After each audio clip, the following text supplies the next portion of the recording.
दोस्तों, भारत के डीआरडीओ और एचएएल का एक बेहद ही शक्तिशाली और एडवांस हथियार है कैट्स वॉरियर का लॉयल विंगमैन ड्रोन। और इस ड्रोन को लेकर बीते 1 से 2 सालों के अंदर चर्चा नहीं हुई है, क्योंकि कई सारे भारत के ही लोगों को लगता है कि भारत इस हथियार को बना नहीं पाएगा समय सीमा के ऊपर। पर अब खबर निकल के सामने आई है कि अभी हाल ही में कुछ अफवाहें उड़ा दी गई थी कि भारत ने अपने स्वदेशी स्टेल्थ लॉयल विंगमैन ड्रोन का चुपचाप परीक्षण कर लिया है और इसका प्रोटोटाइप भी बनकर तैयार हो चुका है। और यह खबरें सर्वथा झूठी थी, परंतु अब इसको लेकर जो एचएएल है वो ही खुद मैदान में आ चुकी है और उसका कहना है कि कैट्स वॉरियर वाकई में एचएएल की तरफ से बनाया जा रहा है और इसके एक 3 क्विंटल के स्केल मॉडल का परीक्षण भी हमने सफलतापूर्वक कंप्लीट कर लिया है। और इसके डेवलपमेंट के बारे में बात करें तो सरकार की तरफ से हमें इस साल के शुरुआत में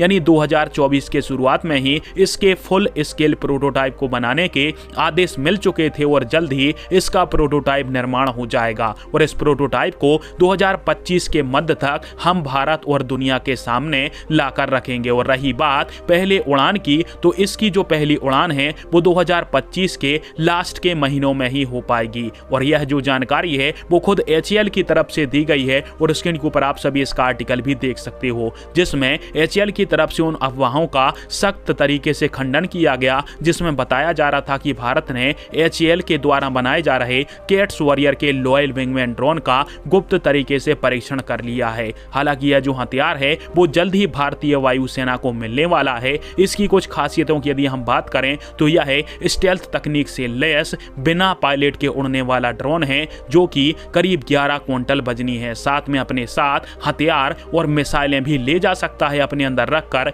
और इसको दुश्मन देश के अंदर घुसकर डीपली मिशन को अंजाम देने के लिए ही भारत की तरफ से डेवलप किया जा रहा है, जिसके कारण से इसमें हैवी आपको हथियार भी देखने को मिलेंगे। साथ में इसको हमारे तेजस MK2 के एक अलग और खास प्रोटोटाइप तेजस मैक्स के द्वारा कंट्रोल किया जाए और उसी तेजस फाइटर जेट को एज अ मदरशिप के तौर पर 3 से 4 की संख्या में ड्रोन को कंट्रोल करने के लिए भारतीय वायुसेना के द्वारा उपयोग किया जाएगा। और यही ऑफिशियल जानकारी एचएएल की तरफ से अभी फिलहाल में दी गई है।